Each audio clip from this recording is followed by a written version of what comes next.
Assalamualaikum warahmatullahi wabarakatuh. Alhamdulillah wassalatu wassalamu ala Rasulillah wa ala alihi wa sahbihi wa mawalah wa ashhadu an la ilaha illallah wahdahu la syarikalah wa ashhadu anna Muhammadan abduhu wa rasuluh sallallahu alaihi wa ala alihi wa sahbihi wa man tabi'al huda ila yaumil qiyamah. Alhamdulillah, pagi ini kita lanjutkan kajian dengan membaca pengantar belajar akidah. Dan kali ini kita akan memasuki sesi isi buku yang kedua, catatan tentang hal gaib. Karena buku ini ada 3 bagian utama. Pertama, berkaitan dengan catatan masalah akidah. Yang kedua, berkaitan dengan masalah hal gaib, bagaimana cara seorang mukmin dalam menyikapi hal yang gaib. Dan yang ketiga adalah catatan tentang masalah iman. Sekarang kita akan baca terlebih dahulu. Silakan dibuka di halaman 75. Tafadhol. Bismillah, salatu wassalamu ala Rasulillah wa ba'du. Catatan tentang hal gaib. Bismillah wassalatu wassalamu ala Rasulillah wa ba'du. Gaib atau al-gaib secara bahasa dari kata ghaba yaghibu yang artinya tidak kelihatan. Ar-Raghib Al-Asfahani menyebutkan kata al-ghaib adalah kata dasar bentuk masdar dari kata ghabat yang artinya tidak kelihatan. Ada ungkapan ghabatis syams artinya matahari tenggelam sehingga tidak kelihatan mata. Kata ini digunakan untuk menyebut semua yang tidak bisa ditangkap indera dan semua yang tidak bisa dijangkau oleh ilmu manusia disebut ghaib. Al-Mufradat fi Gharib Al-Quran. Lawan kata dari kata ghaib adalah hadir. Orang yang ada di tempat disebut hadir.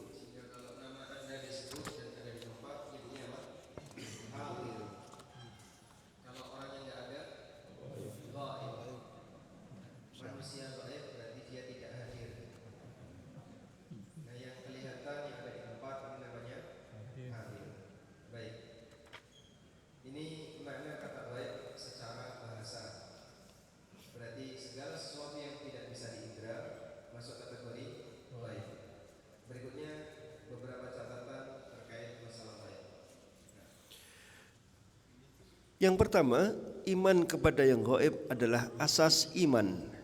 Allah Ta'ala menyebut sifat orang yang bertakwa adalah mereka yang beriman kepada hal gaib. Allah berfirman, "Dzalikal kitabu la raiba fihi hudal lil muttaqin alladzina yu'minuna bil ghaib." Kitab Al-Qur'an ini tidak ada keraguan padanya, petunjuk bagi mereka yang bertakwa, yaitu mereka yang beriman kepada hal yang gaib. Quran surat Al-Baqarah ayat 2-3. Dan inilah yang membedakan antara mukmin dengan orang yang tidak mau beriman.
Syekhul Islam mengatakan asas iman adalah iman kepada hal yang gaib.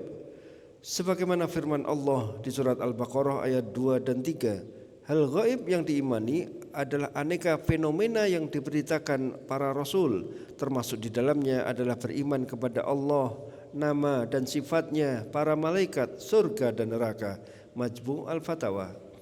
Sebagian orang hanya percaya terhadap apa yang dia indra, sementara segala hal yang tidak bisa dirasakan dengan indra dianggap tidak ada. Ada juga yang memahami semua berdasarkan rasional, jika tidak rasional dianggap tidak ada. Karena itu mereka mengingkari keberadaan akhirat, surga dan neraka, sebab mereka anggap itu tidak rasional. Dulu orang musyrik meyakini bahwa hidup ini hanya sekali, tidak ada kehidupan kedua setelahnya. Allah berfirman, wa qalu in hiya illa hayatuna dunya wa ma nahnu bimab'utsin. Mereka akan mengatakan, hidup hanyalah kehidupan kita di dunia ini saja dan kita sekali-sekali tidak akan dibangkitkan. Quran surat Al-An'am ayat 29. Untuk beriman kepada hal gaib, hamba perlu menundukkan ego logikanya.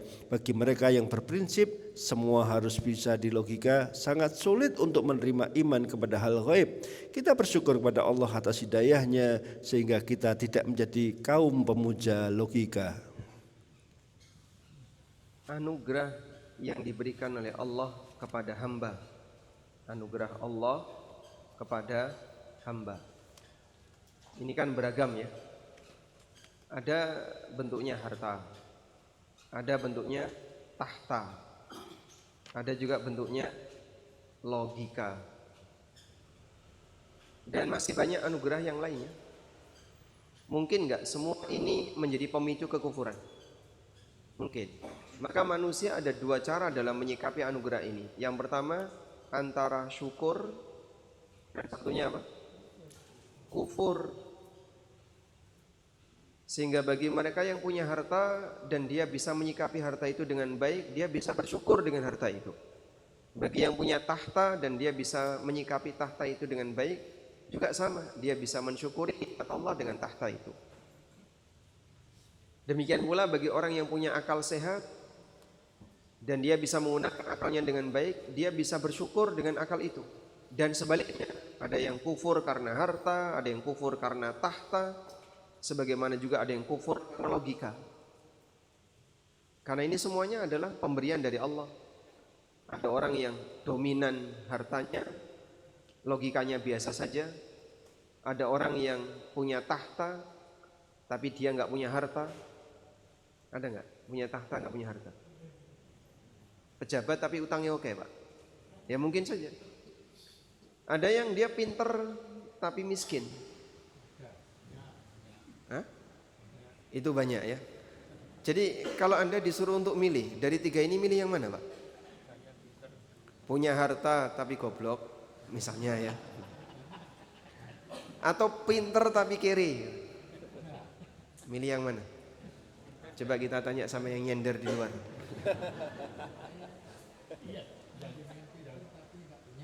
Hah? Pinter tapi nggak punya. Serius? Melarat loh ya. Berarti ya bodoh. Karena nggak jaminan pinter itu kaya. Ada nggak jaminan kayak gitu? Sehingga mungkin bapak punya anak perempuan, Pak, dilamar oleh dua lelaki, Pak. Yang satu kaya tapi bodoh, yang satu pinter tapi miskin. Bapak pilih yang mana? Yang pinter. Yang pinter, miskin tidak apa-apa. Wah, anaknya pengen sing sugih kok. Masya Allah. Jadi apapun itu, semua posisi ini adalah sifatnya apa? Anugerah dari Allah. Allah memberikan kepada manusia kelebihan masing-masing, dan kelebihan ini orang bisa berpotensi jadi makhluk yang bersyukur, sebagaimana pula orang bisa berpotensi jadi makhluk yang kufur. Karena itu kita perlu belajar pengendalinya. Di sini ada pengendali yang namanya agama. Nah, dengan pengendali agama inilah orang jadi bisa milih mengarahkan potensi tadi ke arah syukur. Sehingga orang pinter perlu nggak belajar agama, Pak? Hah? Orang pinter perlu nggak belajar agama? Ya sangat perlu. Dan kita lihat misalnya tokoh-tokoh liberal yang mereka ngaku paling pinter, mereka ngaku paling berkemajuan, paling berlogika, paling ini ya. Kenyataannya ketika mereka bodoh dalam masalah agama, akhirnya malah ngerusak pemikiran masyarakat, sehingga dia arahkan agama ini untuk menuju kepada, atau diarahkan masyarakat menuju kepada kekufuran. Gimana caranya biar masyarakat itu tidak percaya sama Al-Quran, tidak percaya sama hari kiamat, dan seterusnya. Demikianlah setiap orang butuh yang namanya ilmu agama. Tapi dari tiga ini yang paling sulit belajar agama itu yang ketiga ini, Pak. Karena dia merasa paling pintar, Pak. Sehingga kalau sudah berhadapan dengan orang yang terakhir ini, lebih sulit daripada mendakwai orang yang kaya, lebih sulit daripada mendakwai orang yang punya tahta. Urutannya seperti ini. Mendakwai orang yang punya harta lebih mudah. Mendakwai orang yang punya tahta lebih sulit daripada yang sebatas punya kekayaan. Yang paling sulit yang terakhir ini. Karena dia mau bersaing. Sehingga agama ini mau disaingi dengan logika. Ya kita semuanya punya logika, tapi ada yang terlalu dominan, dia menggunakan logikanya. Karena itulah Umar bin Khattab radhiyallahu anhu pernah mengingatkan, iyyakum wa ashabar ra'yi fa innahum a'da'us sunnah. Waspadalah kalian dengan para pemuja akal, karena mereka musuh ajaran. Sehingga akalnya mau dijadikan sebagai saingan dari ajaran agama. Nah, dia bicara masalah agama semuanya pakai akal. Sehingga dikatakan oleh Umar, fa innahum a'da'us sunnah, mereka itu musuhnya ajaran agama. A'yathumul ahaditsu ayyauha, mereka kesulitan untuk menghafal hadis. Fasu'ilu fa'aftau bi ra'yihim, pada saat dia ditanya, dia berfatwa dengan logikanya. Fadallu wa adallu, akhirnya malah jadi tersesat dan menyesatkan orang lain. Sebab biasanya yang merasa paling berlogika ini, dia mau jadikan logikanya sebagai saingannya agama. Sehingga ini dibuang. Jangan bawa-bawa agama. Emangnya kenapa kalau bawa-bawa agama? Mabuk agama.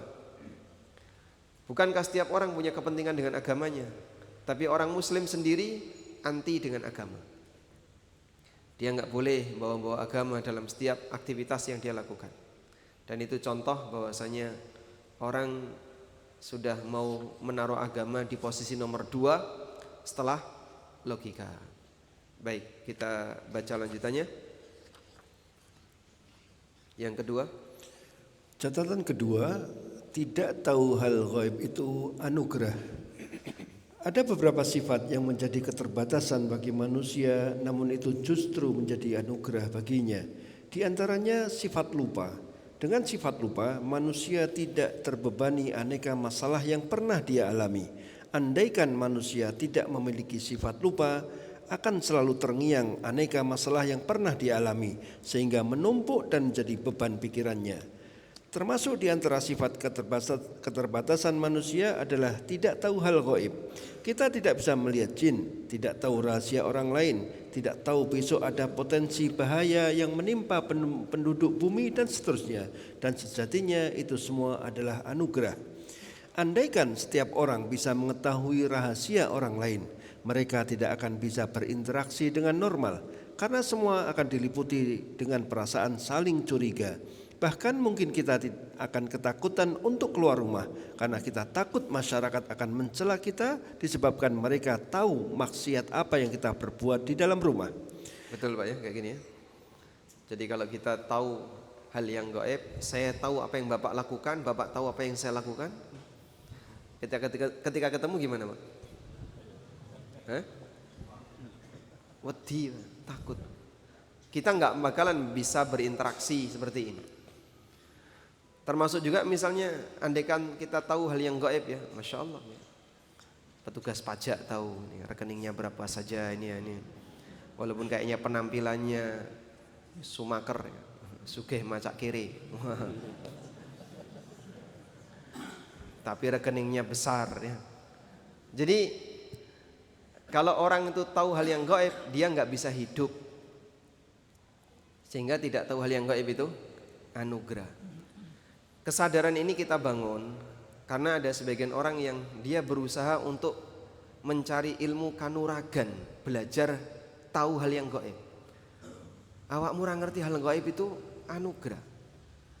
Coba kalau orang bisa melihat jin, Masya Allah, begitu masuk ke toilet dalam kondisi kebelet, terus lihat aneka penampakan di dalam toilet, bisa keluar nggak? Rasido metu ya. Sehingga mungkin dia nggak jadi buang air. Kenapa? Saking banyaknya penampilan menakutkan yang dia lihat. Sehingga kita tidak tahu jin itu, tidak bisa lihat jin itu anugerah. Nah, kalau sudah sadar seperti ini, berarti yang bisa lihat jin itu tidak normal. Kalau tidak normal seharusnya diobati, bukan malah dirawati. Kalau ada anak indigo di masyarakat kita, dipuja atau dianggap ini nggak normal? Dipuja.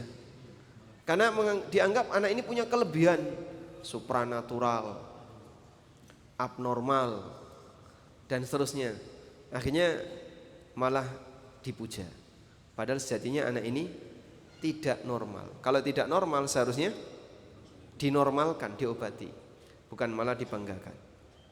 Selanjutnya, demikian pula andaikan kita bisa tahu aneka kejadian yang akan muncul besok, mungkin kita tidak akan bisa tidur karena selalu diiringi kekhawatiran akan munculnya bencana.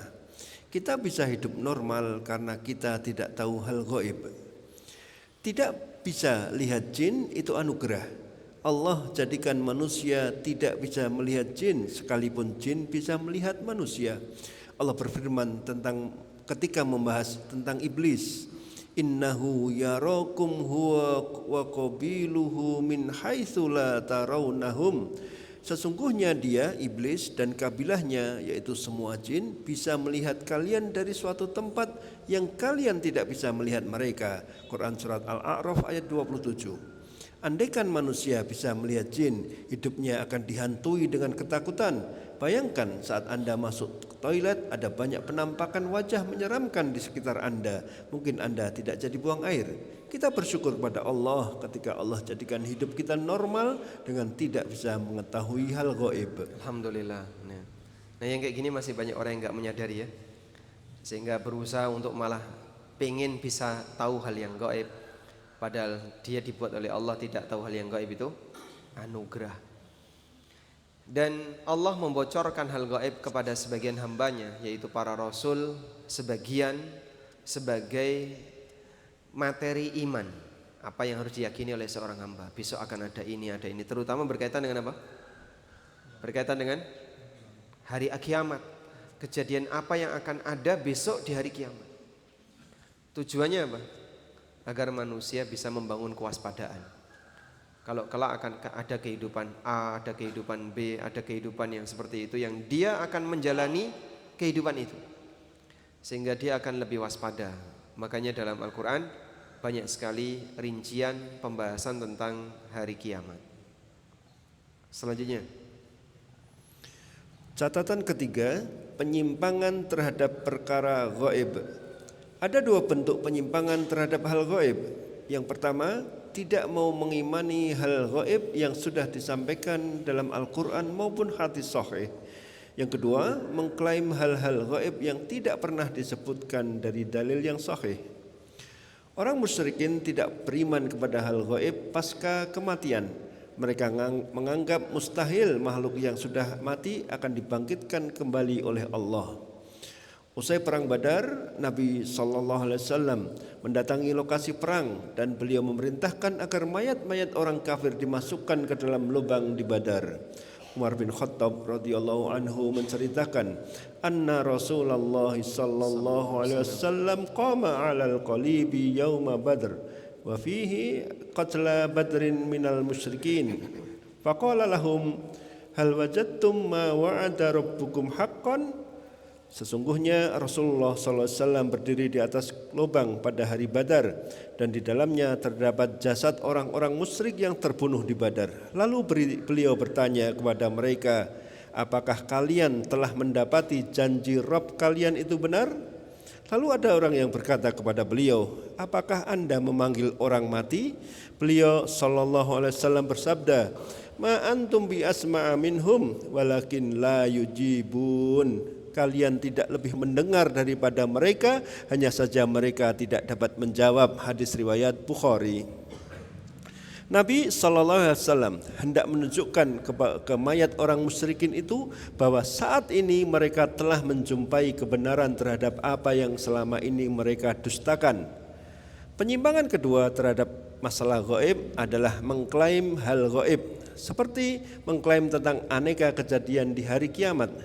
Dulu sebagian orang musyrik mengklaim, kalaupun dia dibangkitkan Allah, dia akan memiliki harta dan anak yang banyak.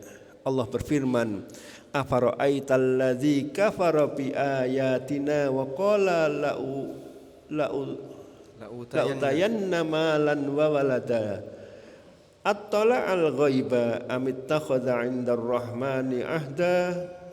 Apakah kamu telah melihat orang yang kafir kepada ayat-ayat kami? Lalu ia berkata, pasti aku akan diberi harta dan anak keturunan. Apakah dia mengetahui yang gaib ataukah dia telah mengambil perjanjian di sisi Tuhan yang Maha Pengasih? Quran surat Maryam ayat 77. Ayat ini turun berkaitan dengan ucapan Al-As bin Wail As-Sahmi. Dia pernah punya utang dari sahabat Khobab bin Al-Arad. Saat ditagih, Al-As malah mengancam, aku tidak akan bayar sampai kamu kufur kepada Muhammad. Khobab langsung menyampaikan, demi Allah tidak, aku tidak akan kufur hingga engkau mati kemudian dibangkitkan kembali. Al-As bertanya, apakah jika aku mati aku akan dibangkitkan? Jawab Khobab, iya. Lalu Al-As bin Wail mengatakan, fa innahu sayakunu li thumma pakai di fathah samma. Fa innahu sayakunu li samma malan wa waladan fa aqdiyak. Sesungguhnya nanti aku akan mempunyai harta dan anak, kemudian aku akan melunasi utangku kepadamu. Muttafaqun alaih. Jadi dua pelanggaran berkaitan dengan masalah hal yang gaib. Kita ulang ya. Yang pertama apa tadi Pak? Tidak mau percaya. Padahal informasinya demikian valid dan sahih. Bahkan sudah ada dalam Al-Quran. Ada orang Pak yang ragu dengan hari kiamat. Dulu orang musyrikin ragu dengan hari kiamat. Mereka enggak percaya. Dan mereka mengatakan, ya, kalau mereka mati tidak akan dibangkitkan oleh Allah. Wa aqsamu billahi jahda aimanihim la yab'atsullahu may yamut. Mereka bersumpah dengan menyebut nama Allah kalau Allah tidak akan membangkitkan orang yang sudah mati. Dan mereka juga mengingkari akan adanya hari kiamat. Makanya banyak sekali dialog tentang masalah hari kiamat dalam Al-Quran. Allah menceritakan Allah mampu untuk menghidupkan bumi yang telah tandus, mati, kering. Kemudian ketika Allah turunkan hujan jadi hidup. Kemudian Allah mengatakan kadzalikan nusyur. Seperti itulah kebangkitan makhluk besok di hari kiamat. Sehingga yang sudah mati bisa hidup. Kemudian Allah juga menceritakan kemampuan Allah dalam menghidupkan makhluk yang mati. Kemudian Allah mengatakan kadzalika yuhyillahul mauta wa yuriikum ayatihi. Demikianlah Allah menghidupkan makhluk yang sudah mati dan Allah tampakkan ayat-ayatnya.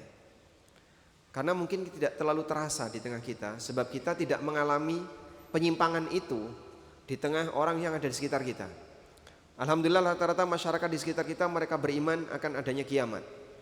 Nabi SAW menghadapi masyarakat yang tidak beriman dengan adanya kiamat. Maka mereka mengingkari hal yang gaib itu. Dan umumnya untuk kasus yang pertama ini dialami oleh pemuja akal. Sehingga enggak percaya Dajjal, enggak percaya Ya'juj dan Ma'juj, tidak percaya matahari terbit dari barat. Gimana matahari terbit dari barat? Bapak bisa bayangkan ya, kereta cepat jalan ke arah timur, tiba-tiba jalan ke arah barat. Itu kan berarti ngerem dulu dengan dahsyat ya, lalu langsung bergerak balik. Itu gimana Pak kira-kira Pak? Yang terjadi adalah banyak barang-barang di dalam kereta itu akan ya ambruk semua. Nah, bayangan mereka kayak gitu, bumi ini jadi apa kalau yang selama ini berotasi dengan normal kayak gini tiba-tiba dibalik dengan kecepatan rotasi seperti yang kita alami selama ini. Apa gedung-gedung nggak ambruk semua? Itu kan bayangan kamu. Tapi dia menolak karena lebih mengedepankan akal. Belum lagi nanti kejadian gaib yang muncul di akhir zaman, turunnya Nabi Isa. Lalu bagaimana mungkin ada binatang yang bisa bicara? Pemuja akal lebih sulit untuk menerima. Penyimpangan yang kedua terkait hal yang gaib adalah berbicara hal yang gaib, nebak hal yang gaib tanpa ilmu. Ini penyakitnya ahli kelenik. Orang-orang yang suka dengan kelenik, suka dengan aneka ramalan, itu penyakitnya di sini. Dia sering bicara hal yang gaib, nebak hal yang gaib tanpa ilmu. Nah, salah satunya yang kita ceritakan di sini adalah klaimnya Al-As bin Wa'il. Al-As bin Wa'il ini bapaknya Amr ibn Al-As, anaknya seorang sahabat, bapaknya gembong orang kafir. Cucunya juga sahabat, Abdullah bin Amr bin As. Al-As bin Wa'il As-Sahmi punya utang kepada Khabbab ibn Al-Arad. Saat ditagih malah ngancam, aku tidak akan bayar sampai kau kufur kepada Muhammad. Khabbab langsung mengatakan, wallahi bala, demi Allah aku enggak bakalan kufur sampai kau mati kemudian dibangkitkan kembali. Lalu Al-As mengklaim, kalau nanti aku dibangkitkan kembali, fa innahu sayakunu li thamma. Thamma itu artinya di sana ya. Kalau thumma kemudian, muta'in thamma amin. Jibril itu ditaati thamma di sana. Innahu sayakunu li thamma malun wa waladun fa'aqdika. Nanti di sana aku akan punya banyak harta dan anak, tak lunasi utangmu di sana. Ini apa? Komentarnya atau anggapannya sih Al-As bin Wa'il. Kemudian Allah Subhanahu wa taala turunkan firman-Nya yang di surat Maryam tadi. Afara'aital ladzi kafara biayatina wa qala la utayanna mala wa walada. Tahukah kamu orang yang kufur dengan ayat-ayat kami dan dia berani mengatakan kita akan diberi harta dan anak besok di akhirat. At-tala'al ghaib. Apakah dia pernah melihat hal yang gaib? Amittakhadha indar rahmani ahda. Ataukah dia sudah membuat perjanjian dengan Allah? Maka mereka yang ngaku nunggu di pintu surga, jadi panitia akhirat, sudah dijamin dengan bendera ormas atau kalimat yang semisal at-tala'al ghaiba. Apakah dia sudah pernah melihat hal yang gaib? Berani-beraninya ngomong kayak gitu. Amittakhadha indar rahmani ahda.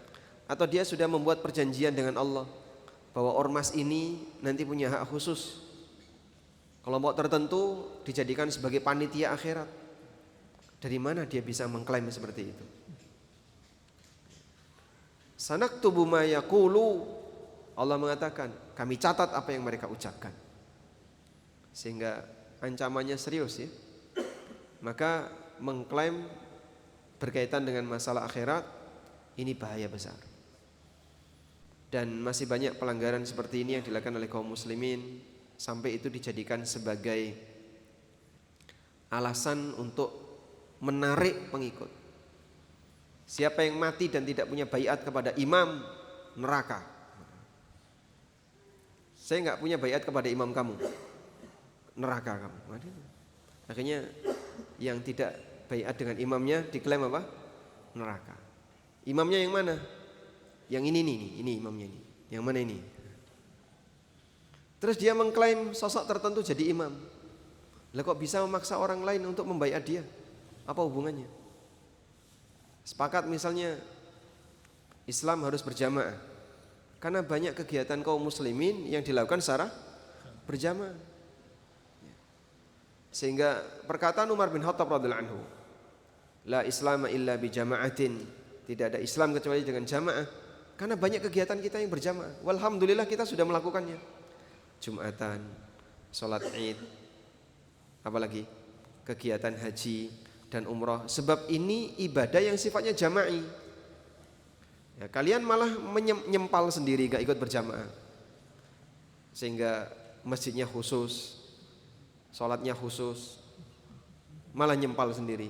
Sehingga siapa yang tidak berjamaah, Islam jamaah ataukah kaum muslimin secara umum? Islam jamaah itu tidak berjamaah. Mereka nyempal sendiri kok. Kalau bicara jamaah kan seharusnya kumpul bareng kaum muslimin. Cuman mereka mendoktrin para pengikutnya, siapa yang tidak membaiat imam kami maka neraka. Attala al-ghaib, apakah dia sudah pernah tahu hal yang gaib sehingga imam ini yang nanti akan menyelamatkan umatnya? Amittakhadha indar rahmani ahda, atau dia sudah membuat perjanjian dengan Allah, siapa yang tidak menjadi pengikutnya ini masuk neraka. Maka mengklaim seperti ini bahaya besar. Sehingga Islam atau Al-Quran mengajarkan agar manusia tidak bicara tanpa ilmu, terutama berkaitan dengan hal yang gaib. Al-Quran menegaskan. Al-Quran juga mengajarkan agar manusia tidak bicara tanpa ilmu, termasuk mengklaim hal gaib tanpa dasar. Allah berfirman, wala taqfu ma laisa laka bihi ilmun innas sam'a wal basara wal fuada kullu ulaika kana anhu mas'ula. Dan janganlah engkau mengikuti apa yang tidak engkau ketahui. Sesungguhnya pendengaran, penglihatan dan hati semua itu akan dimintai pertanggungjawaban. Quran surat Al-Isra ayat 36. Selanjutnya kita beralih ke catatan yang keempat. Catatan keempat, macam-macam gaib. Hal gaib ada beberapa macam dilihat dari berbagai sudut pandang. Pertama, pembagian hal gaib dilihat dari kesempatan bagi manusia untuk mengetahuinya. Dilihat dari kesempatan manusia untuk mengetahuinya, hal gaib dibagi menjadi dua. Yang pertama, gaib mutlak. Itulah hal gaib yang tidak diketahui siapapun kecuali Allah. Sehebat apapun manusia tidak akan mampu mengetahuinya. Mengenai contoh gaib mutlak disebutkan oleh Allah dalam firman-Nya, innallaha indahu ilmus sa'ah wa yunazzilul ghaitha wa ya'lamu ma fil arhami wa ma tadri nafsun madza taksibu ghadan wa ma tadri nafsun bi ayyi ardin tamutu innallaha alimun khabir. Sesungguhnya Allah hanya pada sisinya sajalah pengetahuan tentang hari kiamat, dan dialah yang menurunkan hujan dan mengetahui apa yang ada dalam rahim, dan tiada seorang pun yang dapat mengetahui dengan pasti apa yang akan diusahakannya besok, dan tiada seorang pun yang dapat mengetahui di bumi mana dia akan mati. Sesungguhnya Allah Maha mengetahui lagi Maha mengenal. Quran surat Luqman ayat 34. Perkara kapan terjadi kiamat, kapan turun hujan, bagaimana takdir bayi saat di rahim, dan seterusnya adalah gaib mutlak. Siapapun tidak mengetahuinya kecuali Allah.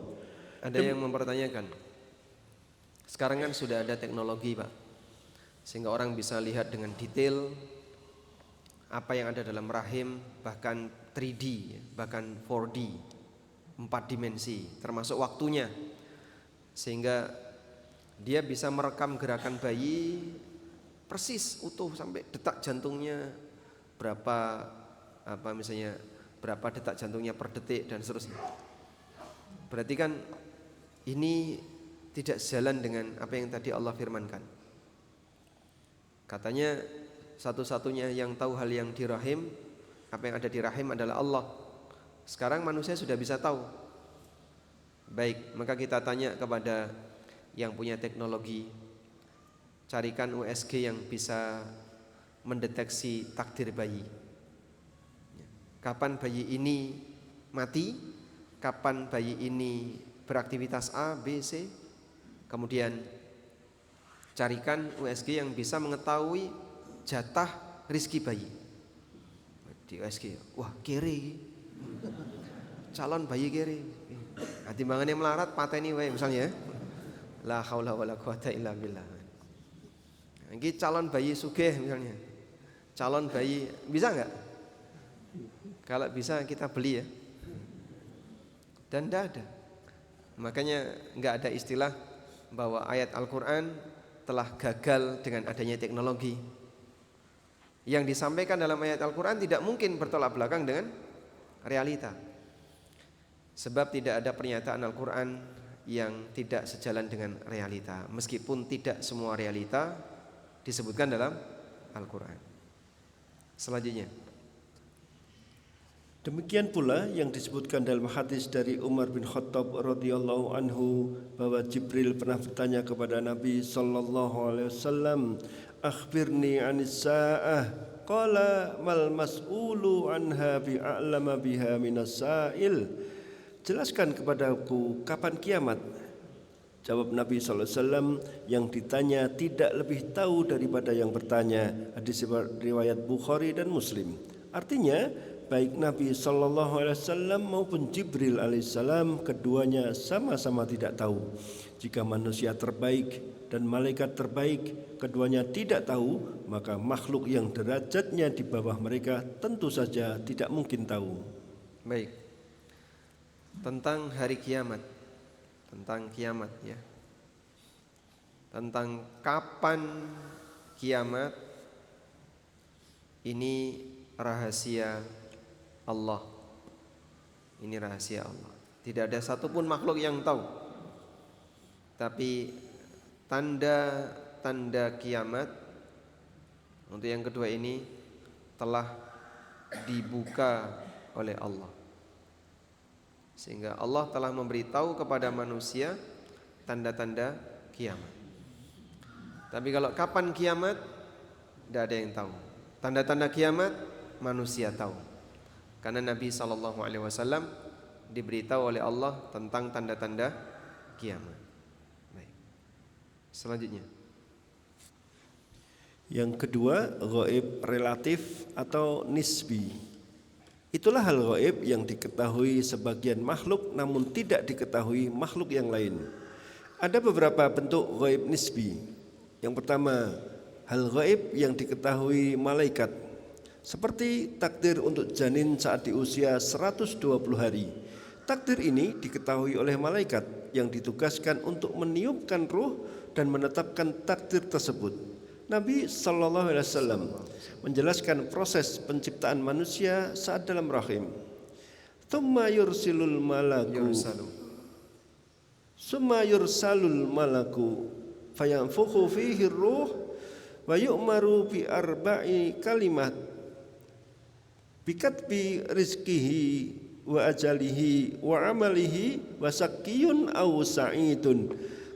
Kemudian diutuslah seorang malaikat, lalu dia meniupkan ruh ke janin dan diperintahkan untuk menetapkan 4 takdir. Rezekinya, ajalnya, amalnya, apakah jadi orang celaka atau bahagia. Hadis riwayat Muslim. Tidak ada cara bagi manusia untuk bisa mengetahui hal gaib ini, karena tidak ada jalan bagi mereka untuk berkomunikasi dengan malaikat yang mencatat takdir tersebut. kalau bisa komunikasi dengan malaikat itu tahu Pak. Tapi caranya gimana untuk berkomunikasi dengan malaikat ini? Bisa? Bu Bidan bisa nggak? Nggak bisa ya. Maka tidak ada yang tahu, sehingga hal ini tetap jadi gaib selamanya bagi manusia. Nah, disinilah kemudian ada pembahasan tentang makna hadis, siapa yang rajin silaturahmi umurnya bertambah. Nah, apa makna umur bertambah? Salah satu di antara penjelasannya adalah kalau takdir di Lauhul Mahfuz itu tidak berubah. Sedangkan takdir yang dicatat oleh malaikat untuk janin ini memungkinkan berubah. Maka pertambahan usia terjadi di takdir saat orang itu berada dalam alam rahim. Sehingga Allah perintahkan ini dicatat oleh malaikat misalnya 50 tahun. Tambahkan karena dia rajin silaturahmi jadi 60 tahun. Tapi tidak mengubah yang ada di Lauhul Mahfuz.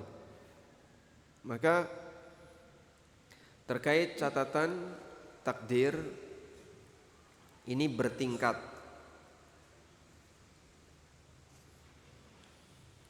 Yang pertama, takdir di Lauhul Mahfuz. Mahfuz itu artinya apa? Terjaga. Al-Mahfuz artinya terjaga. Karena tidak ada satupun makhluk yang tahu.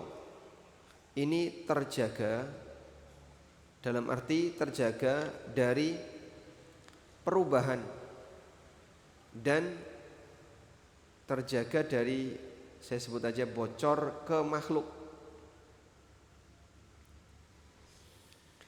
Malaikat pun tidak tahu.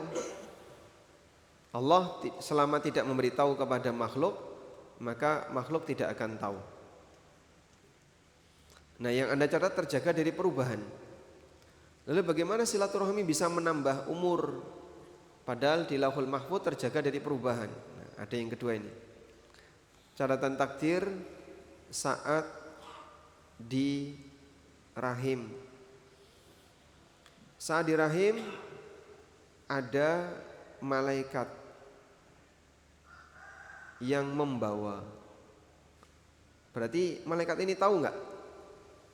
Malaikat ini tahu enggak? Sehingga beliau tahu isi takdir bayi itu. Yang mungkin berubah adalah ini. Inilah yang mungkin berubah. Sehingga kalau terjadi penambahan usia dan seterusnya, yang mungkin berubah itu di area ini. Sedangkan untuk di area yang pertama di Lauhul Mahfuz tidak berubah. Maka misalnya, ini salah satu pendapat ya. Ini salah satu pendapat, sebab ini hal yang gaib.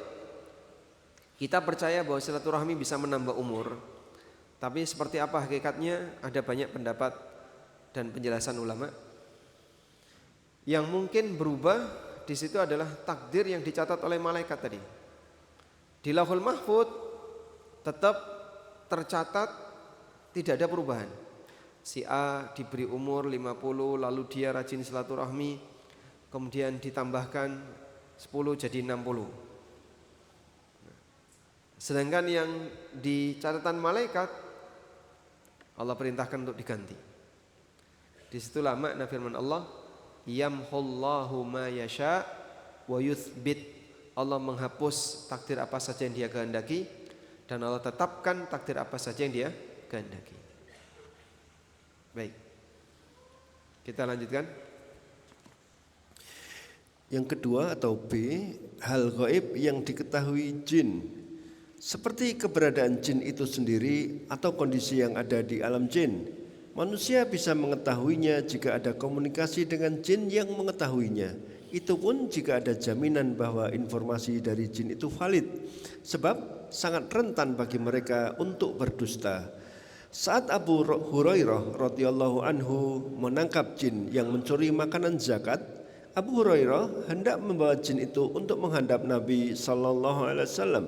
Namun dia terus memelas dan mengajarkan kepada beliau ayat kursi agar dibaca sebelum tidur, agar ada penjagaan dari godaan mereka sampai subuh. Hadis riwayat Bukhari.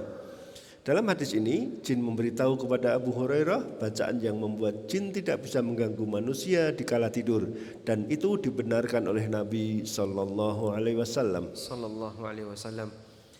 Dari sinilah kita bisa lihat bahwasanya jin memungkinkan berkomunikasi dengan manusia, dan dia bisa bercerita tentang apa yang dialami oleh bangsa jin, seperti komunikasi antara Abu Hurairah radhiyallahu anhu dengan jin yang dia tangkap. Dan Masya Allah ya, beraninya para sahabat, sehingga mereka tidak takut walaupun sendirian berhadapan langsung dengan jin. Bahkan sahabat Ubay, beliau kan jemur makanan ya, jemur kurma di ladang. Nah, orang dulu kalau jemur, selesai jemur diapain Pak? Ditutup, dibawa pulang enggak? Tidak, taruh di situ. Besok dijemur lagi. Ternyata dicuri. Akhirnya ditunggui sama Ubay. Nah, saat dicuri, ketahuan waktu nungguin itu, kok ada pencuri, ditangkap. Ternyata jin. Beliau sendirian dan tidak takut. Sehingga orang yang punya iman yang kuat ya, berhadapan dengan makhluk gaib itu mereka tidak takut. Kita lihat di sini hal gaib yang diketahui sebagian manusia. Yang ketiga atau yang C, hal gaib yang diketahui sebagian manusia.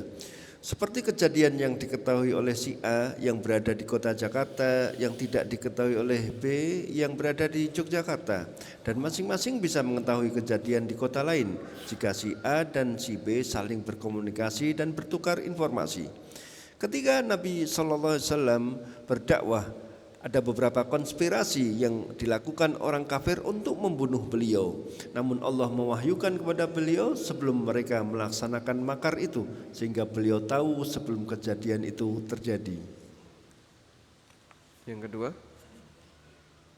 Yang kedua, pembagian hal gaib dilihat dari waktu kejadiannya. Dilihat dari waktu kejadiannya, hal gaib ada dua.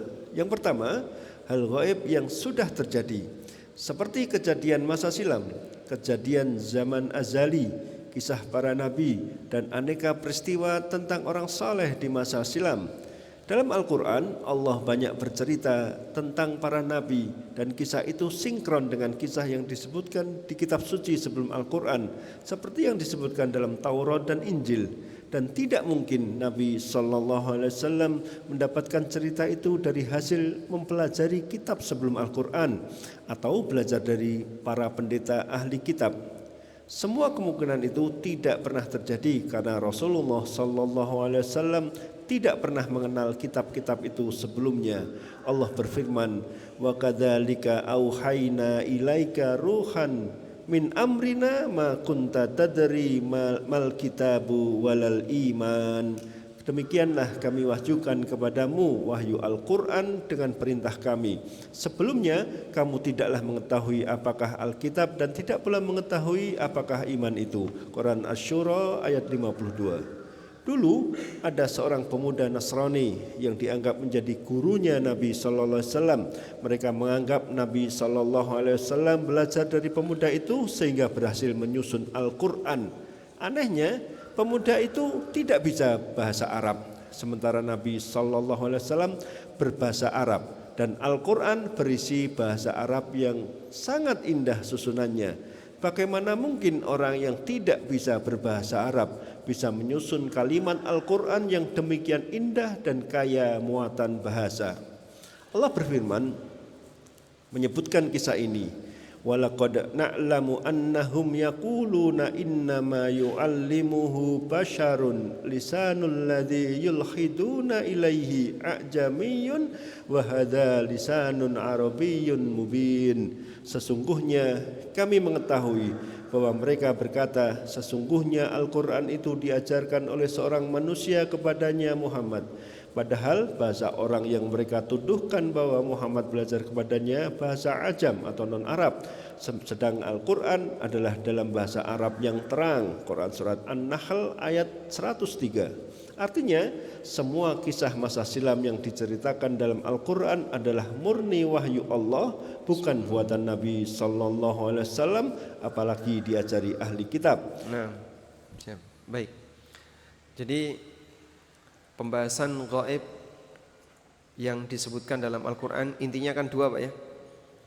Gaib masa mendatang. Yang kedua, gaib masa silam. Pertanyaannya, mana dari dua bentuk hal gaib ini yang bisa dibuktikan?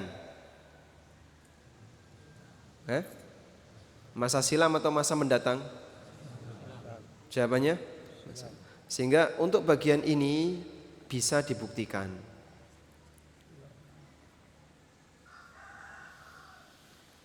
Maka cerita gaib dalam Al-Quran tentang kejadian masa silam ini seperti pengantar agar seseorang mengakui kebenaran Al-Quran.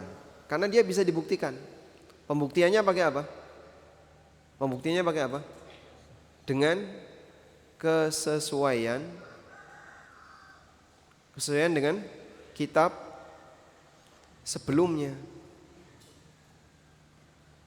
Ternyata apa yang diceritakan oleh Muhammad kok sama seperti yang pernah disebutkan dalam Injil, pernah seperti yang disebutkan dalam Taurat, seperti yang disebutkan dalam Zabur. Sinkron. Makanya Al-Quran membenarkan kitab-kitab sebelumnya. Padahal beliau tidak pernah belajar kitab suci itu. Maka Nabi Muhammad SAW tidak pernah punya pengalaman jadi pendeta. Oh dulu kayaknya jadi pendeta dulu, terus setelah itu jadi nabi. Tidak ada pengalaman demikian. Beliau tidak pernah punya pengalaman belajar kepada guru Nasrani atau guru Yahudi. Tapi apa yang beliau sampaikan terbukti sama seperti kitab-kitab sebelumnya dan itu diakui. Maka hal gaib untuk masa silam ini di fase pembuktian. Harapannya kalau dia sudah percaya ini, nanti dia bisa mengakui dan mengimani hal gaib untuk kejadian masa mendatang. Ini di fase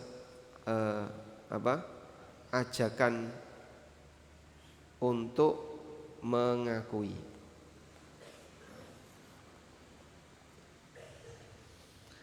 Kalau yang ini bisa dibuktikan, yang masa silam. Kalau yang mendatang, buktinya mana? Ya tidak bisa. Sehingga kalau kiamat sudah terjadi ya sudah, tidak mungkin bisa berulang lagi untuk hidup. Karena itu saat Nabi SAW ceramah di hadapan mayit-mayit yang mati di mana? Di Badar tadi. Hal wajadtum ma wa'ada rabbukum haqqa? Apakah kalian sudah menjumpai apa yang dulu pernah dijanjikan oleh Rabb kalian? Tapi kan mereka nggak bisa balik.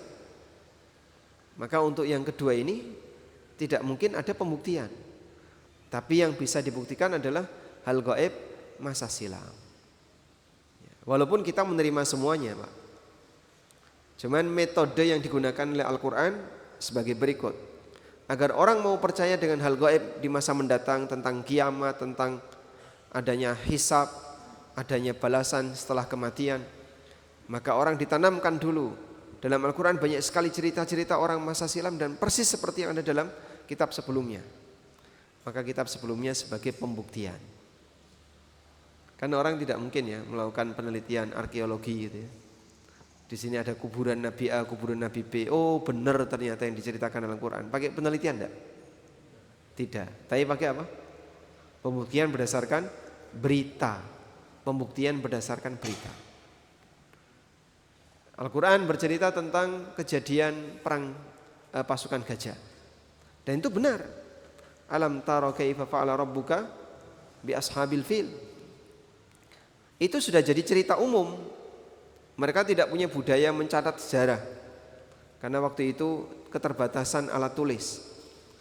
Tapi cerita umum itu ya seperti dongeng rakyat, namun berlandaskan, ada landasannya. Ini benar kejadian dulu. Seperti Bapak dapat cerita tentang penjajahan masa silam. Penjajahan masa silam sudah berapa tahun? 80 tahun. Hah? 81 tahun. Kelihatannya sudah lama sekali. Itu kejadiannya bisa ratusan tahun dan Quran bercerita cocok. Demikianlah contoh tentang keistimewaan cerita gaib dalam Al-Quran.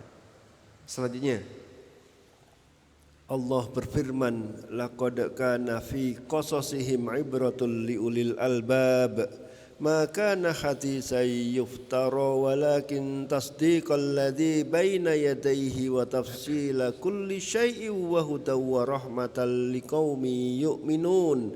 Sesungguhnya pada kisah-kisah mereka itu terdapat pelajaran bagi orang-orang yang mempunyai akal. Al-Quran itu bukanlah cerita yang dibuat-buat, akan tetapi membenarkan kitab-kitab yang sebelumnya dan menjelaskan segala sesuatu sebagai petunjuk dan rahmat bagi kaum yang beriman. Quran Surat Yusuf ayat 111. Baik, jadi Anda lihat ya, dalam kisah itu terdapat pelajaran bagi orang yang berakal. Pelajaran apa yang bisa Bapak ambil, Pak? Wahai orang yang berakal.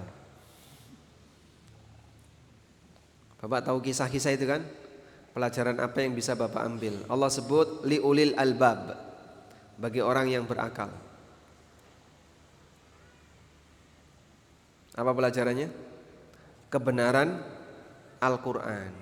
Karena ternyata ceritanya sama seperti yang disebutkan dalam kitab-kitab sebelumnya. Maka haditsan yuftara. Itu bukan cerita ngarang. Walakin tasdiqal ladzi baina yadayhi. Tapi membenarkan kitab-kitab yang sebelumnya. Sehingga tujuan Allah cerita itu kan bukan sebatas agar dijadikan sebagai dongengan gitu ya. Tapi maksudnya apa? Agar orang mengambil pelajaran. Ternyata cerita ini sama persis sebagaimana yang disebutkan dalam kitab-kitab sebelumnya. Dengan cara demikian maka orang akan mengimani keberadaan Al-Quran. Wa tafsila kulli syai'. Setelah itu menjelaskan segala hal berkaitan dengan hukum. Hukumnya ini apa, hukumnya ini apa, hukumnya ini apa. Orang punya panduan hidup. Warah wahudan warahmatan liqaumi yu'minun. Sebagai petunjuk dan rahmat bagi orang yang beriman. Allah beritahu besok akan terjadi apa. Maka orang beriman persiapan untuk menghadapi kejadian yang nanti akan terjadi, yaitu hari kiamat. Demikianlah 3 fungsi cerita dalam Al-Quran. Pertama apa tadi? Membuktikan kebenaran Al-Quran. Yang kedua sebagai penjelasan tentang hukum. Yang ketiga sebagai petunjuk bagi orang yang beriman agar dia lebih persiapan menghadapi kehidupan yang kedua. Wallahu alam. Berikutnya hal gaib yang belum terjadi. Yang kedua, hal gaib yang belum terjadi, seperti tanda-tanda hari kiamat, fenomena yang akan terjadi di masa mendatang dan seterusnya. Dalam Al-Quran, Allah menceritakan sebagian tanda hari kiamat. Ada yang disebutkan dengan tegas, ada yang disebutkan dengan tidak tegas. Seperti keluarnya Ya'jud dan Ma'jud atau keluarnya Dabbah. Allah berfirman, hatta idza futihat Ya'juju wa Ma'juju wa hum min kulli hadabin yansilun. Hingga mereka dibukakan tembok Ya'jud dan Ma'jud dan mereka turun dengan cepat dari seluruh tempat yang tinggi. Quran surat Al-Anbiya ayat 96. Allah berfirman tentang Dabbah, binatang yang bisa bicara untuk menandai siapa yang mukmin dan siapa yang kafir. Wa idza waqa'al qawlu 'alaihim akhrajna lahum dabbatan minal ardi tukallimuhum annan nasa kanu bi ayatina la yuqinun. Apabila ketetapan telah diputuskan untuk mereka, kami keluarkan sejenis binatang melata dari bumi yang akan berbicara kepada mereka bahwa sesungguhnya manusia dahulu tidak yakin kepada ayat-ayat kami. Quran surat An-Naml ayat 82. Ada juga tanda hari kiamat yang disebutkan secara tidak tegas, seperti matahari terbit dari barat. Allah berfirman, hal yanzuruna illa an ta'tiyahumul malaikatu aw ya'tiya rabbuka aw ya'tiya ba'du ayati rabbika yauma ya'ti ba'du ayati rabbika la yanfa'u nafsan imanuha lam takun amanat min qablu aw kasabat fi imaniha khaira. Yang mereka nanti-nanti tidak lain hanyalah kedatangan malaikat kepada mereka untuk mencabut nyawa mereka, atau kedatangan siksa Tuhanmu, atau kedatangan beberapa tanda kiamat Tuhanmu. Pada hari datangnya tanda dari Tuhanmu tidaklah bermanfaat untuk dirinya iman seseorang yang belum beriman sebelumnya, atau dia belum beramal kebaikan dalam masa imannya. Quran surat Al-An'am ayat 158. Yang dimaksud beberapa tanda kiamat Tuhanmu adalah terbitnya matahari dari barat. Nah, walhamdulillah, demikianlah pembagian hal yang gaib yang bisa kita pahami. Jadi ada berapa sudut pandang Pak tadi Pak? Macam-macam, mungkin bisa disimpulkan ya. Macam-macam hal gaib dilihat dari apa? Yang pertama, kemungkinan hamba bisa mengetahui. Di situ ada berapa? Ada 2. Yang pertama mutlak dan yang kedua nisbi. Nah, yang nisbi ini pun dibagi. Ada yang diketahui oleh malaikat, ada yang diketahui oleh jin, dan ada yang diketahui oleh manusia. Pertanyaannya, ada enggak yang diketahui manusia tapi malaikat enggak tahu?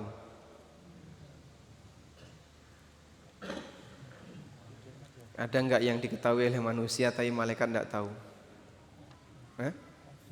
Enggak ada. Adam dulu diberi oleh Allah ilmu, malaikat enggak tahu. Wa 'allama Adamal asma'a kullaha. Allah mengajarkan kepada Adam semua nama, tapi malaikat enggak diberitahu. Tsumma 'aradahum 'alal malaika. Lalu Allah tunjukkan kepada para malaikat. Faqala anbi'uni bi asma'i haula. Lalu Allah tanya, apa nama-nama ini semua? Anbi'uni. Ayo, jawab. Nah, mereka enggak bisa jawab. Mereka karena enggak bisa jawab, lalu mereka bilang apa? Qalu subhanaka la ilma lana illa ma 'allamtana. Maksud Engkau ya Allah, kami tidak punya ilmu kecuali apa yang telah Engkau ajarkan kepada kami. Sehingga manusia tahu, malaikat tidak tahu. Demikian pula ketika Nabi SAW Mi'raj, Jibril sampai titik tertentu, tapi Nabi SAW diizinkan untuk naik. Lalu beliau mendapatkan wahyu dan perintah dari Allah, dan Jibril tidak tahu. Maka terkadang ada bagian yang diketahui manusia, tapi tidak diketahui oleh malaikat. Dan itu hanya berlaku untuk para nabi. Allah menegaskan alimul ghaibi fala yudhiru ala ghaibihi ahada. Selanjutnya yang kedua, Pak. Hal gaib tadi ada yang kedua apa? Dilihat dari waktu kejadiannya. Dilihat dari waktu kejadiannya. Ada berapa? Ada dua. Apa saja? Yang sudah terjadi. Yang kedua,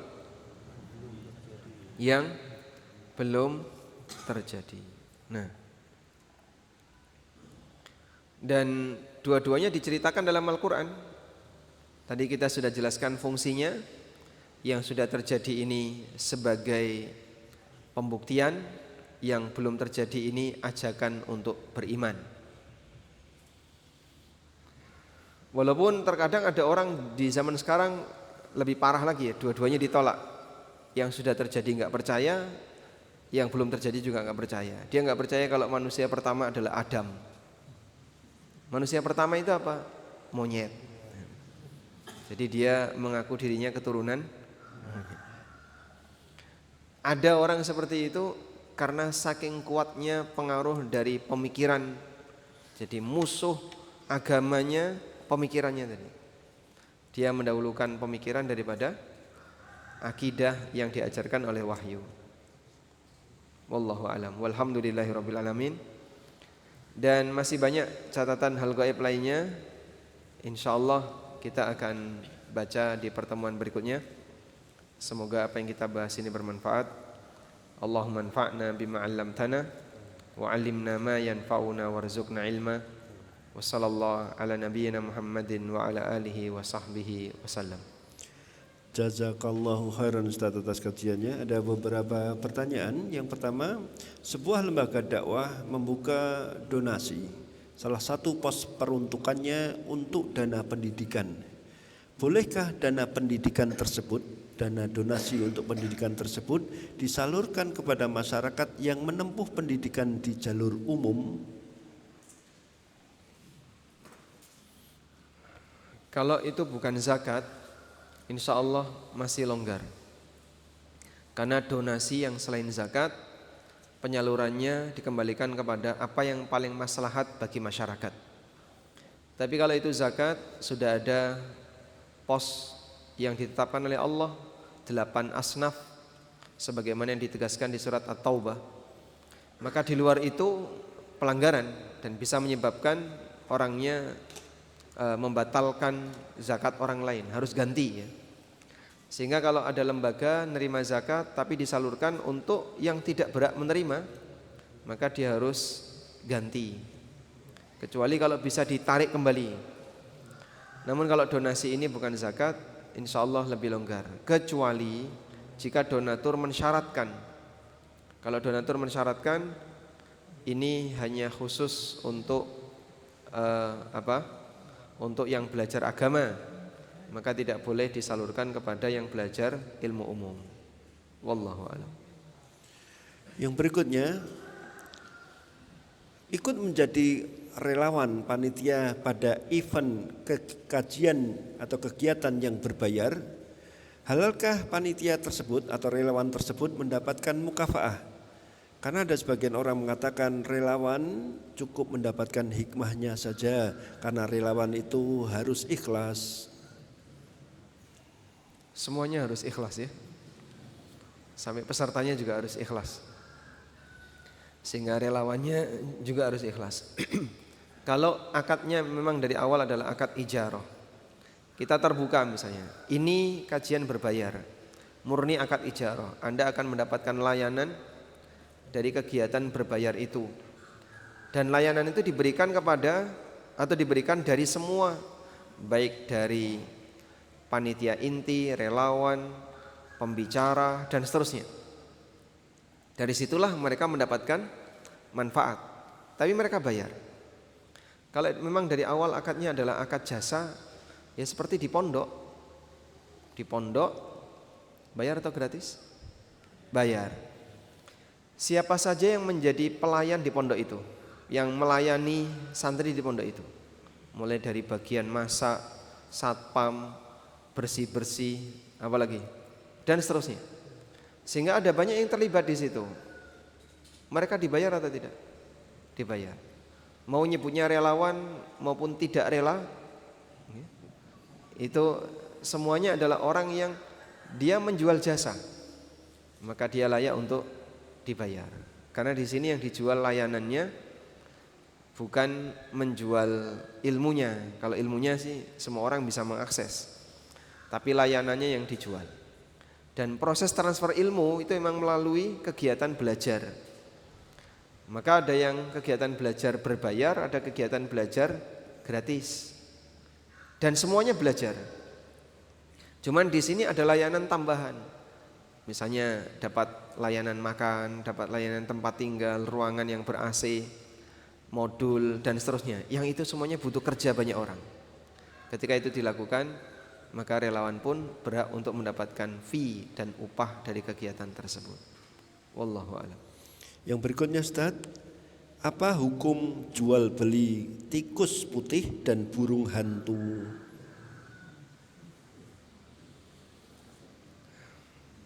Ada satu hadis riwayat Hakim dan yang lainnya, innallaha idza harrama syai'an harrama thamanah.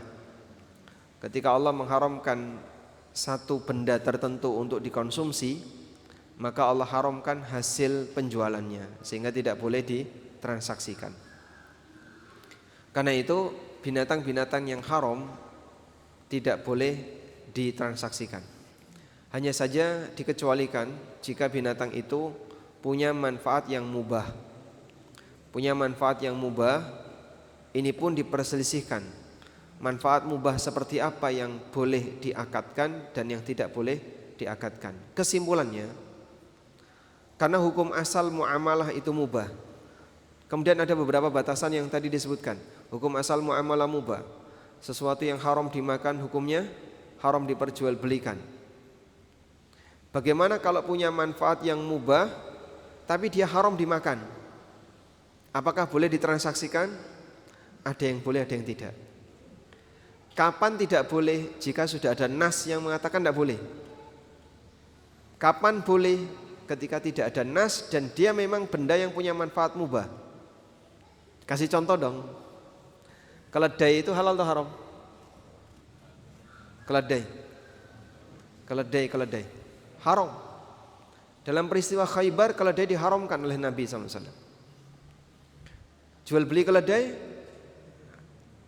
halal, karena keledai ini kendaraan, punya manfaat yang mubah. Ya? Kucing boleh dimakan? Tidak. Jual beli kucing ada dua pendapat. Jumhur membolehkan. Jumhur ulama yang melarang Hambali. Karena ada hadis yang secara spesifik, nahan Nabi sallallahu alaihi wasallam an bai'is sinnaur. Rasulullah sallallahu alaihi wasallam melarang jual beli sinnaur. Ada yang baca sinnur, ada yang baca sinnaur. Apa yang dimaksud dengan sinnaur? Sinnaur adalah kalau menurut Hambali semua kucing. Sedangkan jumhur mengatakan khusus kucing hutan. Tidak berlaku untuk kucing rumahan. Baik.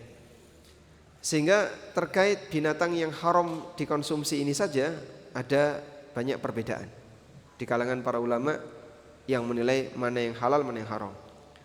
Ibnu Qudamah menyebutkan beberapa contoh transaksi yang diperselisihkan. Jual beli lintah, jual beli monyet yang dia bisa dilatih untuk memetik kelapa. Dulu sudah ada kayak gitu. Nah, halalkah praktek jual beli ini? Lintah termasuk diantara hasyarat yang tidak boleh dikonsumsi. Monyet juga nggak boleh dimakan. Tapi ada sebagian ulama yang mengatakan ini masih ranah khilaf ya. Ini boleh karena punya manfaat. Yang ini dilarang karena tidak punya manfaat. Sehingga ternyata tidak semuanya ini dipermasalahkan. Nah, sekarang kita beralih ke kucing dan burung hantu tadi. Tikus ya, tikus dan burung hantu. Jual beli burung hantu, jual beli tikus. Tikus kita sepakat tidak boleh dimakan. Dan Rasulullah SAW menganjurkan agar dibunuh. Karena dianjurkan untuk dibunuh, berarti boleh nggak dirawat? Bertolak belakang. Sehingga Pak kalau dirawat gimana? Ya dibunuh. Begitu dirawat dibunuh. Ya nggak jadi ngerawat. Perintahnya suruh bunuh. Itu tikus ya. Sehingga tikus seharusnya dibunuh bukan dirawat. Ular juga sama, seharusnya dibunuh bukan dirawat. Kalajengking juga sama, seharusnya dibunuh bukan dirawat. Sudah?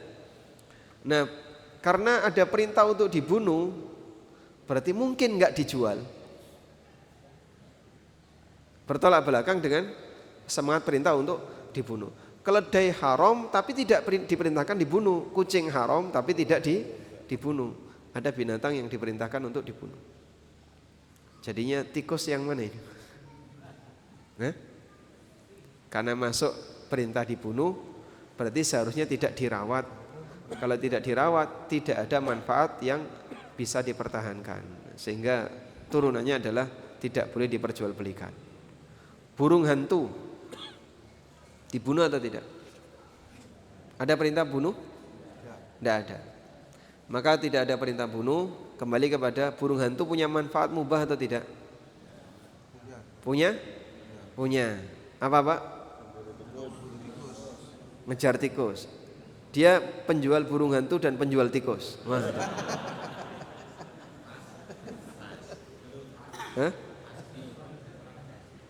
Sehingga yang satu dijual untuk umpan, yang satu dijual. Wallahu a'lam. Maka dalam hal ini insya Allah burung hantu diperbolehkan untuk diperjualbelikan. Wallahu a'lam. Yang berikutnya Ustadz, bolehkah wasiat lebih dari sepertiga harta? Wasiat lebih dari sepertiga harta tergantung dari kondisi orang yang meninggal, apakah dia punya ahli waris atau tidak. Kalau dia punya ahli waris, tidak boleh lebih dari sepertiga kecuali atas seizin ahli waris.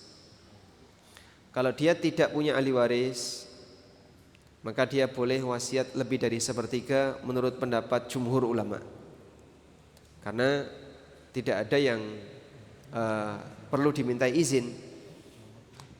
Namun di sana ada angka anjuran untuk berwasiat. Rasulullah SAW menyebut wasiat itu ats-tsuluts was-tsuluts katsir. Sepertiga itu sudah banyak. Karena beliau menyebut sepertiga itu sudah banyak, mengesankan kebanyakan wasiat sepertiga itu. Maka sebagian ulama menganjurkan wasiatnya 1/5, 20%. Dan ini pendapatnya Abu Bakar As-Siddiq, pendapat Ali bin Abi Thalib, mengacu kepada masalah ghanimah. Ghanimah itu 1/5 untuk Allah dan Rasulnya. untuk kegiatan sosial keagamaan. Kecuali ketika ada orang yang merasa hartanya banyak bercampur dengan syubhat. Kalau dia merasa tidak yakin dengan kehalalan hartanya 100%, jangan dibawa sampai mati. Dilepas kesempatan terakhir adalah dengan wasiat. Sehingga bagi mereka yang hartanya bermasalah, dianjurkan untuk berwasiat sepertiga. Banyak Pak ya. Misalnya peninggalannya 3M, berarti wasiatnya 1M. Kira-kira berat gak? Walaupun dia orangnya mau mati itu masih berat Pak. Karena dia mikir keluarganya. Sehingga dia mungkin akan keberatan untuk melepas sepertiga dari hartanya. Tapi kalau Anda merasa yakin tidak ada yang masalah dari hartaku, Anda boleh berwasiat 10%, 20%, atau berapapun sesuai yang diinginkan. Wallahu alam. Ada yang terakhir Ustaz dari jamaah umrah ANB. Akad karyawan dengan perusahaan kami jam kerja mulai jam 8 sampai jam 16, yaitu 8 jam dikurangi dengan masa istirahat. Dalam berjalannya waktu ternyata keadaan mengharuskan bahwa karyawan ada yang berangkat pagi, ada yang berangkat siang, ada yang berangkat sore. Namun totalnya tetap 8 jam dikurangi istirahat. Bolehkah yang demikian? Kembali kepada peraturan perusahaan. Kalau perusahaan mengizinkan waktunya fleksibel disebabkan karena kerjaan dari perusahaan ini kadang mundur sehingga sampai malam harus ada yang jaga, terus dibuat shift seperti tadi, selama tidak kurang dari 8 jam, ya insya Allah tidak masalah. Jadi kembali kepada peraturan yang berlaku di perusahaan itu. Wallahu a'lam. Wassallallahu ala nabiyyina Muhammadin wa ala alihi wa sahbihi wasallam. Wa akhiru da'wana alhamdulillahi rabbil alamin. Wassalamualaikum warahmatullahi wabarakatuh. Waalaikumsalam warahmatullahi